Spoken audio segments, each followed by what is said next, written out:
Hello friend, कैसे हैं आप सब लोग। आई होप आप सब बढ़िया हूं। मैं के आर सैनी के आर एजुकेशन सभी का स्वागत करता हूं। दोस्तों, आज पे हम बात करने वाले हैं जीडीसी भर्ती 2026 के रिगार्डिंग संपूर्ण जानकारी। आपके जो भी डाउट्स है उनके रिगार्डिंग इस वीडियो में बात करने वाले हैं।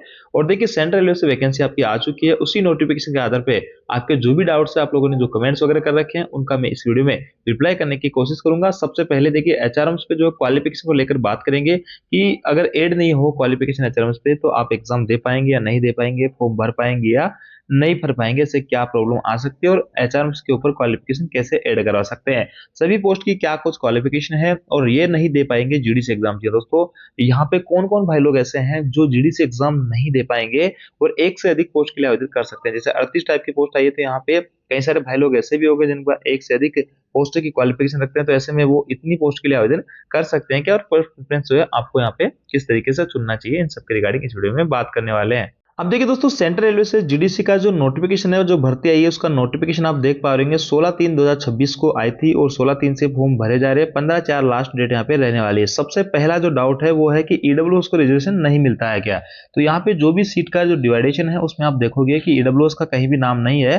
तो जीडीसी जो भर्ती होती है उसके अंदर ईडब्ल्यूएस वालों को कोई भी फायदा नहीं होता है। ईडब्ल्यूएस का कोटा यहाँ पे नहीं होता है। सेकंड जो मोस्ट जो डाउट बना हुआ था कि इसके अंदर फॉर्म कौन कौन भर सकते हैं, तो देखिए साफ साफ लिखा हुआ है, candidate should be a regular employee of Central Railway. Central Railway के अंदर जितने भी डिवीजन है उनमें कार्यरत जो कर्मचारी है, रेगुलर सर्विंग एम्प्लॉय जो है, वो इसका फॉर्म भर सकते हैं। और यहाँ पे मिनिमम जो सर्विस है उसकी कोई भी कंडीशन नहीं रखी गई है। अब बात ये आती है कि फॉर्म कौन कौन नहीं भर सकते। तो सेंट्रल रेलवे के बाहर या इस के डिवीजन जो जितने पड़ रहे हैं उनके बाहर जितने भी डिवीजन है या जितने भी जोन है, वो इसका फॉर्म नहीं भर सकते हैं। इसके अलावा जिन्होंने रिजाइन कर दिया अपने पोस्ट से या जिनका ट्रांसफर हो गया है सेंट्रल रेलवे से, वो इसका फॉर्म नहीं भर सकते हैं। इसके अलावा यहाँ पे जो आरपीएफ और आरपीएसएफ के जो एम्प्लॉय होते हैं, उनको जीडीसी भर्ती का जो है फायदा नहीं दिया जाता है, या जीडीसी के अंदर फायदा नहीं दिया जाता, तो वो भी इसका फॉर्म नहीं भर सकते। इसका भी यहाँ पे क्लियरली मेंशन है। देखिए, पॉइंट 2.12 के अंदर लिखा भी है कि आरपीएफ और आरपीएफ के जो कैंडिडेट्स है उनको यहाँ पे जीडीसी की स्कीम का जो है फायदा नहीं दिया जाता है। इसके अलावा दोस्तों, यहाँ पे जो भाई लोग अंडर ट्रेनिंग है, जो भी ट्रेनिंग कर रहे हैं, और 15/4/2000 जो है 26 तक, जब तक फॉर्म भरने की लास्ट डेट है तब तक वो ट्रेनिंग के अंदर रहते हैं, ट्रेनिंग उनका कंप्लीट नहीं होती है, तो वो इसका फॉर्म नहीं भर सकते हैं। और दूसरा जो है, जिनके पास में एजुकेशन क्वालिफिकेशन नहीं है, जिसे किसी ने बीए यहाँ पे कर रखा है और फाइनल ईयर का उन्होंने एग्जाम दे भी दिया, लेकिन उसका रिजल्ट का इंतजार कर रहे हैं और 15/4/2026 तक उनका रिजल्ट नहीं जारी होता है, तो वो इसका फॉर्म नहीं भर सकते हैं। जैसे कि एनटीपीसी या जो भी वैकेंसी या जो भी पोस्ट है, उसकी जो एजुकेशन क्वालिफिकेशन है, उसका फाइनल रिजल्ट अभी तक आपका नहीं आया है इस डेट तक, जो लास्ट डेट है आपकी 15 अप्रैल तक, तो आप इसके अंदर फॉर्म नहीं भर सकते हो। तो ये लोग इसके अंदर फॉर्म नहीं भर पाएंगे। बाकी दोस्तों, जैसे कई सारे साथी ऐसे होंगे जिनकी ट्रेनिंग 2-5 दिन में खत्म हो जाएगी, उसके बाद में वो जैसे इंडिपेंडेंट यहाँ पे अपना जॉब या जो भी स्टेशन वगैरह अलॉटमेंट हो गए, तो उसके बाद में अपना जीडीसी का फॉर्म भर के एग्जाम दे सकते हैं, प्रमोशन ले सकते हैं। तो ऐसे में उनको बहुत बड़ा फायदा होगा, क्योंकि जस्ट यहाँ पे ट्रेनिंग कर रहे हैं, अभी रिसेंटली सेलेक्ट ही हुए हैं, उनके सामने जीडीसी की भर्ती आ गई, यहाँ से अपनी मनचाही पोस्ट पे वो जा सकते हैं। ये बाकी कई सारे साथी ऐसे भी है जो 7-7 8-8 साल से इंतजार कर रहे थे जीडीसी भर्ती का, और उनका जो है एक लंबा टाइम पीरियड खिंच जाता है। बाकी जो ट्रेनिंग वगैरह में है, उनके सामने उनकी ट्रेनिंग कंप्लीट हो जाती है इस टाइम पीरियड के अंदर, तो उनके सामने एक बहुत अच्छा खासा मौका रहने वाला है। या जिनकी ट्रेनिंग अभी रिसेंटली खत्म हुई है, जो अभी यहाँ पे जस्ट ज्वाइन ही किए हैं, तो वो लोग इसके अंदर फॉर्म भर सकते हैं।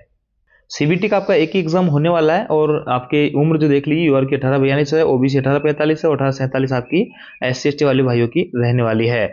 एजुकेशन क्वालिफिकेशन को लेकर बहुत बड़ा डाउट बना था। देखिए, एजुकेशन क्वालिफिकेशन मैंने बता दिया कि आपकी जो लास्ट डेट है तब तक आपके पास में फाइनल रिजल्ट होना चाहिए, जो भी वैकेंसी का आप फॉर्म भर रहे हो, जो भी पोस्ट के लिए आप अप्लाई कर रहे हो। उसके बाद में आपका जो सर्विस रिकॉर्ड है, उसके अंदर भी, सर्विस शीट के अंदर भी आपके एजुकेशन क्वालिफिकेशन एड होनी चाहिए, साफ साफ यहाँ पे मेंशन किया हुआ है। लेकिन दोस्तों, यहाँ पे अगर आपकी एजुकेशन क्वालिफिकेशन एड नहीं होती है, तो उस पर आप फॉर्म भर सकते हैं या नहीं भर सकते। कि फॉर्म आप भर सकते हो, लेकिन बाद में आपको कोई प्रॉब्लम क्रिएट ना हो, इसके लिए आप पहले ही यहाँ पे आवेदन कर दीजिएगा अपनी जो भी आपकी एजुकेशन क्वालिफिकेशन है उसको ऐड करवाने के लिए। इसका प्रोसीजर है कि आप अपना डीलिंग कलेक्ट से मिल लीजिएगा। सभी जोन के थोड़े थोड़े से प्रोसीजर यहाँ पे अलग रहते हैं। यहाँ पे आपसे जो ऑफिसर्स वगैरह से अटेस्टेड वगैरह करवा के आपके डॉक्यूमेंट्स यहाँ पे अपलोड किए जाएंगे। और अगर आपका डीलिंग कलेक्ट करके मना करता है या कहता है कि समय लगेगा इस चीजों में, तो आप जो है 2 कॉपी के अंदर अपनी एप्लीकेशन बनाइए और सारे कुछ डॉक्यूमेंट्स की कॉपी उनको दीजिए कि भाई ये डॉक्यूमेंट्स हमारे ऐड करने हैं सर्विस रिकॉर्ड में, और एक रिसीव आप अपने पास में रख लीजिएगा, ताकि आपके पास में बाद में जब आपका सिलेक्शन हो तो आपको ये कहने के लिए आपके पास सबूत रहे कि हमने ऑलरेडी दे रखा है, रिक्वेस्ट डाल रखी है सर्विस रिकॉर्ड के अंदर ऐड करवाने की। तो ऐसे में आपका जो है सर्विस रिकॉर्ड में सारे कुछ डाटा ऐड हो जाएंगे। बाकी रिसीव लेके आप लोग अपना यहाँ पे रख लेंगे।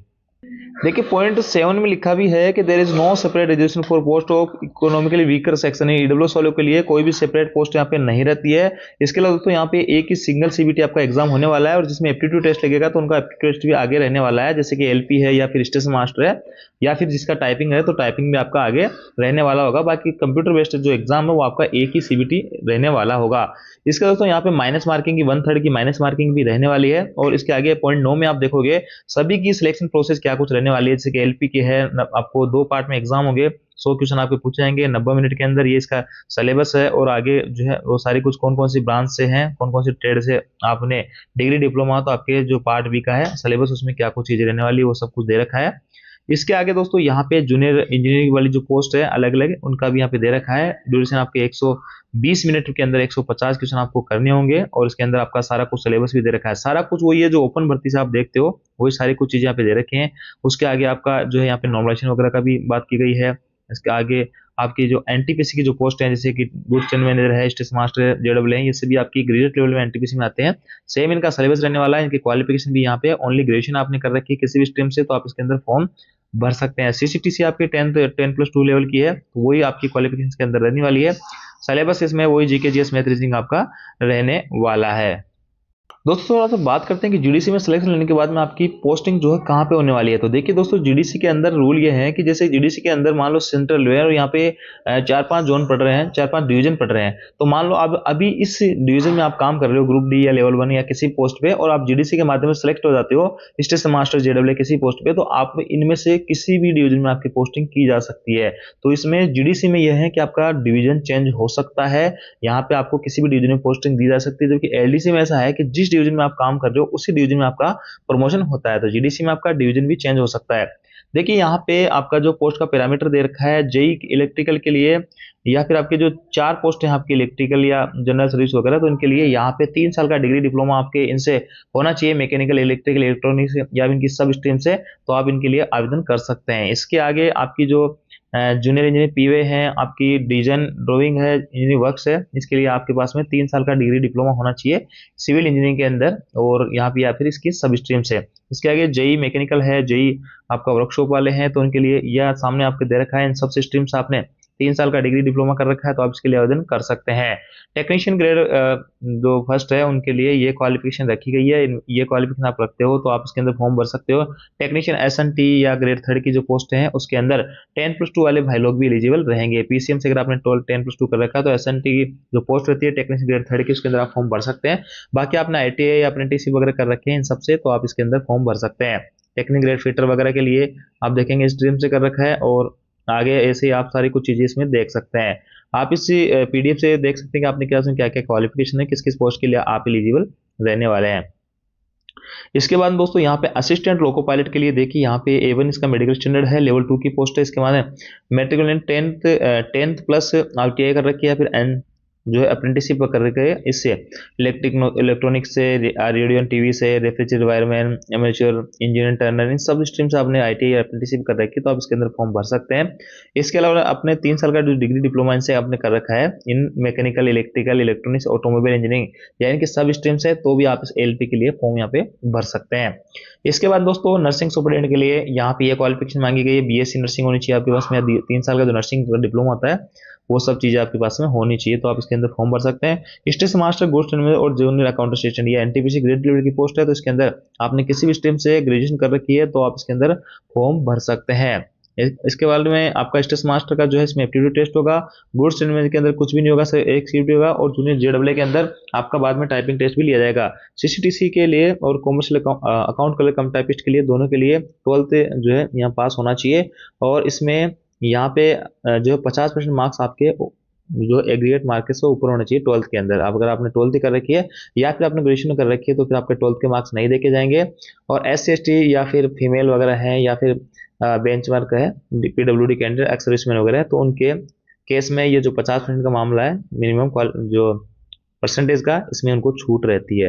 यानी सीधा सीधा है कि किसी भाई ने 12th ही कर रखी है सिर्फ और वो यूआर या ओबीसी से आता है तो उसके 12th के अंदर 50% प्लस मार्क्स होने चाहिए, 50% से अधिक, तो वो इन दोनों पोस्ट के लिए आवेदन कर सकता है। या आपने इसके आगे पढ़ाई कर रखी है ग्रेजुएशन वगैरह तो फिर आपको ये परसेंटेज नहीं देखी जाएगी।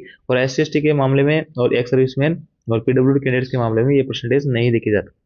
जाती है। तो ये सबकी क्वालिफिकेशन यहाँ पे हो गई है।